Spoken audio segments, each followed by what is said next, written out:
The Norse mythology's most celebrated god, Thor, is the MCU's most battered hero, who's gone through a hell of a lot in his life. I mean, the dude's lost everything. His parents, his brother, his ex-girlfriend, his kingdom, his most trusted weapon, and even his super chic, godly haircut. Whenever Chris Hemsworth has popped up on screen dressed as the mighty god of thunder, we know he's about to suffer. However, in the recently released trailer and teasers of Avengers Doomsday, Thor is coming back. After losing everything, he still has the most precious thing in his life, which is his adoptive daughter, Love. And at all costs, he's gonna protect his girl from doom. So in today's video, I'm going to discuss why Thor is so important for Avengers Doomsday after all. Is it going to be the final chapter of his journey? If you want to know it all, buckle up for today's ride, and let's get started. Who is this Thor anyway? So first of all, Thor Odinson, which means son of Odin, is the most famous god from Old Norse mythology, a direct inspiration for Marvel's superhero, the hammer-wielding thunder god. Cinematically portrayed by Australian actor Chris Hemsworth, Thor became one of the founding members of the Avengers. He first appeared in Stan Lee and Jack Kirby's Journey into Mystery number 83 in 1962, and ever since, people have remembered the name more as a superhero than a mighty god. Thor appeared in multiple MCU movies, making his debut in the 2011 film Thor, and then subsequently appearing in Thor: The Dark World from 2013, Thor: Ragnarok from 2017, and finally in Thor: Love and Thunder from 2022. Besides these, he appeared in the Avengers movies released in 2012, The Avengers, Age of Ultron from 2015, Infinity War from 2018, and Endgame from 2019. Now, to find out why Thor is important for Avengers Doomsday, you need to take a quick revisit of his entire journey in Marvel's cinematic universe to know how exactly he went from being an arrogant god of thunder and evolved into a heroic figure and the protector of both gods and humans.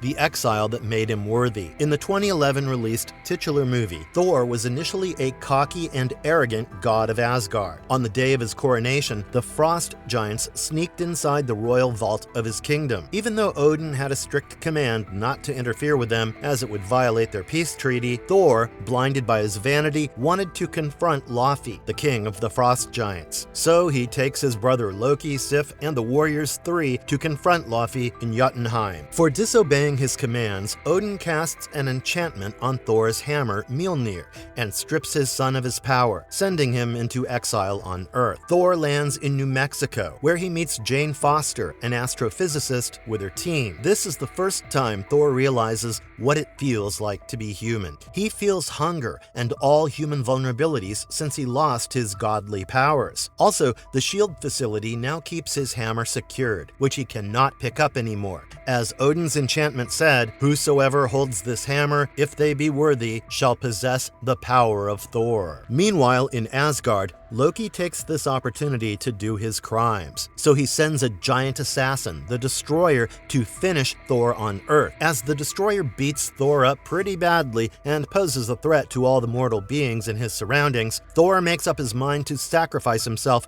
in order to save Jane and the others. When a terribly beaten up Thor lies on the ground, almost dead, his Mjolnir suddenly reaches him, granting him back the powers of thunder and lightning. It is the act of selflessness that helped Thor regain his powers and have his mighty hammer back in his hands, becoming an Avenger. Well, following Thor regaining his powers, he goes back to Asgard, but his brother Loki has ulterior motives. He comes back to Earth to retrieve the Tesseract containing a space stone to give it to Thanos in return for his Chitauri army. But Thor locates his brother with the help of Odin's dark magic and wants to bring him back to Asgard. He intercepts a Quinjet and finds out the Avengers are holding Loki captive.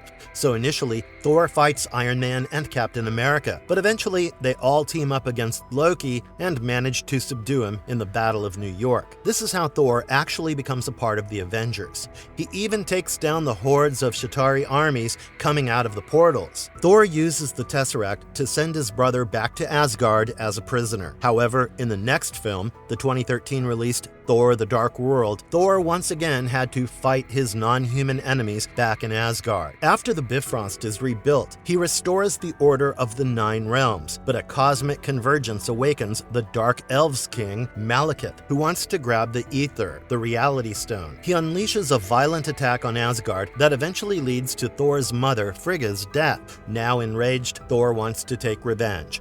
So he fights against Malekith in an interdimensional battle and finally defeats him in London on Earth and decides to protect the universe as a whole rather than just securing his own kingdom. He comes back to Earth, refusing his crown and throne back in Asgard, and decides to live with Jane. Losing everything, Ragnarok and Hela. In the next Thor movie, Ragnarok, released in 2017, things were abysmally wrong in Thor's life, as he loses almost everything that gives him the strength and shapes him into a divine figure. Loki has trapped his father Odin under a memory-altering spell on Earth, while grabbing his father's throne in Asgard, posing as Odin. Thor, however, exposes his brother's ruse and takes him back to Earth to locate their father. But Odin eventually dies, and the brothers find out about their long-lost sister, Hela. Hela is the egomaniac, power-hungry goddess who belittles her brothers and breaks Thor's hammer into pieces. Not just that, but she also casts Thor away through a portal, leading him to crash land on a garbage planet called Sakaar, where Thor finds himself forced to fight as a gladiator against the Hulk. This is the time when Thor actually realizes his powers are built within, and he doesn't necessarily need his hammer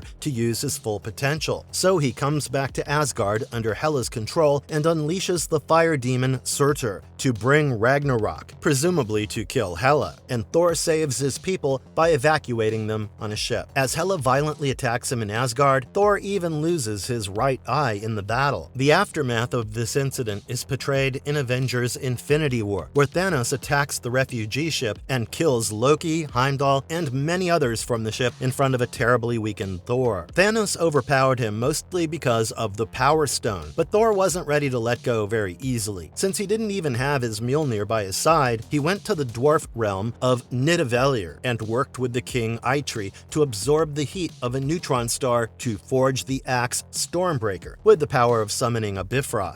This axe became a crucial weapon to take down Thanos in Infinity War, but once again, he terribly failed to permanently kill the Titan. Failure, grief, and fat Thor. In the climactic battle of Infinity War, Thor joins the team in Wakanda to fight against Thanos, but in the final fight, he strikes his Stormbreaker right into the Titan's chest, taunting him on his death just like how brutally Loki was killed. But Thanos, who has managed to grab the last stone for his gauntlet, says to him, "You should have gone for the head," before snapping his fingers and wiping out almost 50% of all living beings from Earth. Now, to fix the error, weeks later, Thor travels back to the retirement world of Thanos, called the Garden, and finds out that those Infinity Stones are already destroyed. In extreme anger and frustration, Thor decapitates Thanos with his Stormbreaker. Having no beacon of hope, Thor is depressed, choosing alcoholism as a way out of his sorrow. Meanwhile, the surviving people of Asgard settle down in Norway,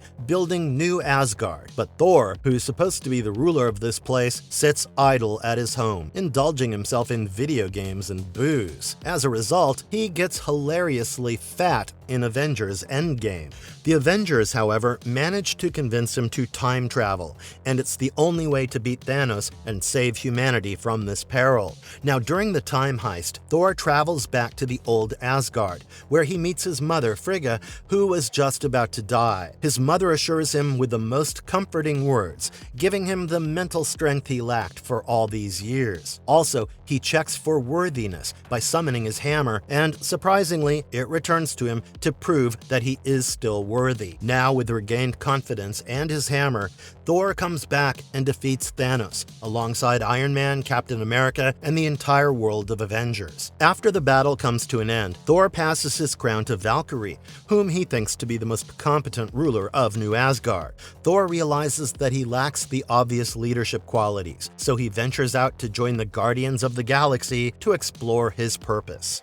Searching for purpose with the Guardians and love. In Thor's very last solo film, Love and Thunder, released in 2022, Thor receives a distress call from Asgard, as his kingdom is under the shadow of Gorr the God Butcher, famously portrayed by Christian Bale. While Thor travels back to New Asgard, Jane is there too, looking for a cure for her terminal cancer, but the fragments of Mjolnir choose her as the mighty Thor. However, each time she picks up the hammer, it drains a lot of her physical strength and makes her even weaker than before. Now, the situation gets worse when Gorr kidnaps the children of Asgard in order to lure Thor and grab his Stormbreaker. He wants the Stormbreaker to summon the Bifrost and awaken the entity Eternity, who would grant only a single wish upon being summoned. Now, not just Thor, but Jane also gets into the fight, even though she knew it might take her life. As the fight continues, Jane grows weak and takes her last breath in Thor's arms. Meanwhile,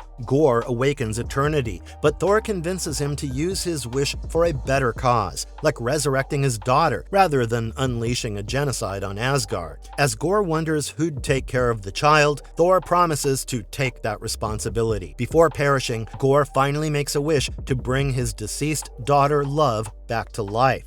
Now, Love is not an ordinary child, since Eternity has granted her cosmic powers, so Thor adopts her and takes her with him to travel to nearby galaxies, taking the name for their duo Love and Thunder. And that's how much we still know about Thor's journey in the MCU as a father who only cares about his child and nothing else. Now let's see how Avengers Doomsday will bring him back to the war zone once again. Why does he suddenly look so serious again? We love Thor as a quick-witted Avenger who can be just a walking meme every time you meet him, but I think his sharp sense of humor is the result of so many personal tragedies he had to overcome throughout his life. As I said, the man has lost everything and everyone in his family, so the sense of humor in him is more like a coping mechanism that helps ease his pain. However, post-haircut Thor, in my opinion, started taking up this serious persona, although there were plenty of times when he released his tension through comedy. But in the recently released trailer and the individual teaser for Avengers Doomsday, things are way more serious than anyone expected. Thor is seen taking up a much stricter persona with a very mature way of seeing life, and the only reason for this tonal shift is his adoptive daughter Love. Becoming a father has given him the responsibility he never had before. Now he's not just the god of thunder, but a responsible father who needs to protect his only remaining family, his daughter. In the teaser, we see him praying to Odin for strength for one last battle to secure a peaceful life for his daughter. In this scene, we don't see a god, but a hero who once again has something to lose, which is giving me secondhand anxiety for this man, since we don't really want the MCU to take Love away from her father. Fatherhood changed everything. Yes, fatherhood does change everything, and who would be a better example of this than our mighty god Thor? In the ending scene of Thor, Love and Thunder, we see Thor literally transitioning from a sad god to a dad god, making pancakes for Love, tying her shoes, and not even getting mad when Love paints doodles on a pieced-together Mjolnir. Many fans had mocked this transformation of Thor, calling it cringe, but it is the most ideal change in his life, the only positive turn that truly made him happy and gave him a sense of fulfillment. Even in the Doomsday teaser, Thor talks about how he never even thought about life this way. As a godly being in Asgard, he always knew valor, war, and violence, but never knew stillness. However, thanks to Love, he's finally getting the sense of it, so he wanted this stillness to stay consistent in his life, as well as for his daughter. This is the first time he has someone for whom he would fight the battle,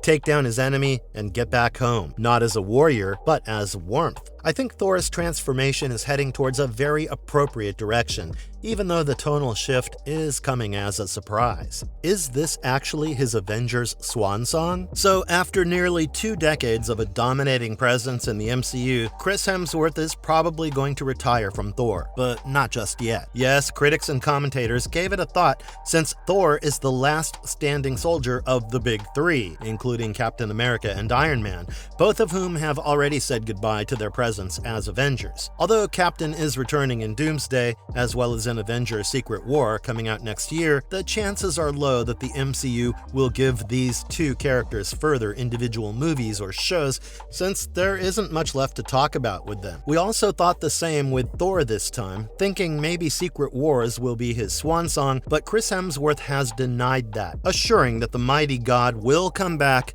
a couple of more times. Even though he had a recent discussion with Marvel Studios president Kevin Feige about reinventing the character in Thor 5, his exact words were, "I was talking to Kevin Feige about it and he said it's cool because the audience now expects dramatic turns with the character. Whatever we do next, we've got some ideas to do something pretty unique again and hopefully be different." Well, so it's not yet time to say goodbye to him, so let's take a look at some possibilities that can be explored in the Secret War era of Thor's journey. First of all, maybe he's going to step into the ancient king persona once again, based on Jason Aaron's comic runs. Secondly, it can bring Beta Ray Bill into the lore, as the hammer will be passed to him, and maybe it will feature the Thor core. Or lastly, it can be simply resolving the loopholes left in Love and Thunder, including Hercules' vengeance or rescuing Jane from Valhalla. Well, these are all just some highly potential speculations that might be the baseline for Thor 5, until and unless the studio lets some official information out to the audience. Could we see multiverse Thor variants? Since comic canons have already built an interesting connection between Doctor Doom and Thor Corps, the police force assembled from all the multiversal variants of Thor, it's obvious that we'd expect some variant dropping in the upcoming movies. Doom made Thor Corps as his incorruptible police force on Battleworld during the Secret Wars timeline, so fans are speculating whether we can really get to see some of the coolest Thor variants like Beta Ray Bill, Thunderer Thor Leaf, Ultimate Thor from Earth 1610, or Dargo Couture. Beta Ray Bill is perhaps the most fan-favorite Thor variant, a Corbinite who once defeated Thor and earned his own hammer and Stormbreaker. Besides, we get more such alternative Thors like War Thor, Rune King Thor, or Herald of Thunder. Well, it'll be totally wrong if we don't acknowledge the already established Thor variants in the MCU, like our Jane Foster, the mighty Thor, who died in Love and Thunder, but her presence in Valhalla still leaves some doors open for her return. And lastly, the Throg with the Frogjulnir is something that you might have forgotten, but let me give you a quick reminder. Remember in Loki Season 1, we see a frog variant of Thor captured in a glass jar, which is unfortunately an amphibian version of the Thunder God? We may not have taken him seriously enough, but in these 2 consecutive movies, he might return as some short comic relief. Bonus: the comic arcs are worth name-dropping. Knowing Thor only from his MCU presence gives a lot away about him, but also keeps much information from the main lore out of our sight. So for a real comic-literate viewer, I'd like to name-drop some comics considered the Bible for Thor's character arc. First of all, Jason Aaron's 7-year-long run is the gold standard, which includes comics like Thor God of Thunder, exploring the God Butcher and God Bomb storyline, the Accursed storyline, reintroducing Malekith and the formation of the League of Realms, and then the Last Days of Midgard arc, where Thor fights Galactus in a distant future. To understand the second phase of Thor's life, like his loss of Mjolnir and the fall, your must-reads will be Original Sin, Thor and Loki, the 10th Realm, the Goddess of Thunder, and Who Holds the Hammer. To understand the third and fourth phases, where Jane Foster takes the mantle while Odinson suffers from an identity crisis and the burden of godhood, you should absolutely go for comics like the Mighty Thor run, the Unworthy Thor, God of Thunder Reborn, and most importantly, War of the Realms and King Thor. However, if you want to study Thor's character specifically for Avengers Doomsday, then you must revisit Jonathan Hickman's Avengers and New Avengers from the 2012 to 2015 run, because this is the main blueprint on which Avengers Doomsday is based. You see a far grittier representation of Thor than in Jason Aaron's comic era, although Jason's 2015 published Thor number 1 to 4 has a direct link to Secret Wars, so you can go for them as well as Jonathan Hickman's Secret Wars saga. And last but not least, Latverian Prometheus by Kieran Gillen is a very important comic canon for exploring a bit of personal rivalry between Thor and Victor Von Doom. So if you're new to these epic comic books, don't waste your time and grab your copies before Doomsday knocks at your door. The official character file. From the official character profile that's well established in the comic canon, as well as the cinematic universe, we know Thor as a thunder god with superhuman strength, longevity, and the power of weather manipulation. But most importantly, his Mjolnir, made of mystical metal of Uru, is the ultimate source of his power. It does all kinds of tasks, like summoning thunder, energy blasts, helping in flight, and opening an interdimensional portal. In both the comics and films, Thor's ultimate best friend is his hammer, which, just like its wielder, had to go through hell. It was broken and once again pieced together, creating a parallel with the thunder god himself. Doomsday release basics.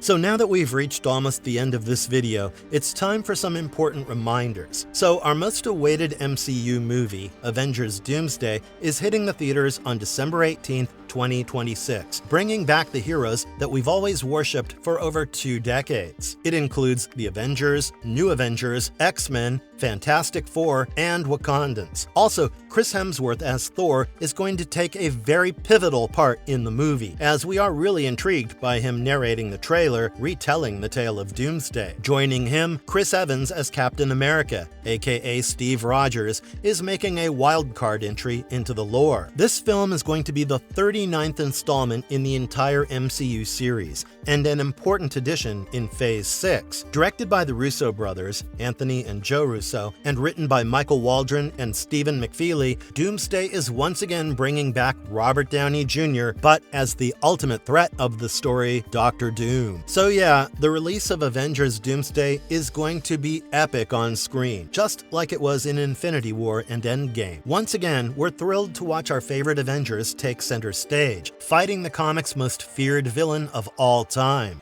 And seeing Robert Downey Jr. as Doomsday, I think, is going to be a whole new experience, completely apart from what Iron Man has given us. So, as a responsible comic geek, I'm going to be dropping more and more lore from the Avengers to make you all prepared for December's big release this year. On that note, this video is over. I hope you've enjoyed the discussion, so if you do, please hit the like button and subscribe to our channel. Also, don't forget to leave a comment below sharing your thoughts on Thor, the Mighty Avenger. Until then, goodbye, and I'll see you in the next one.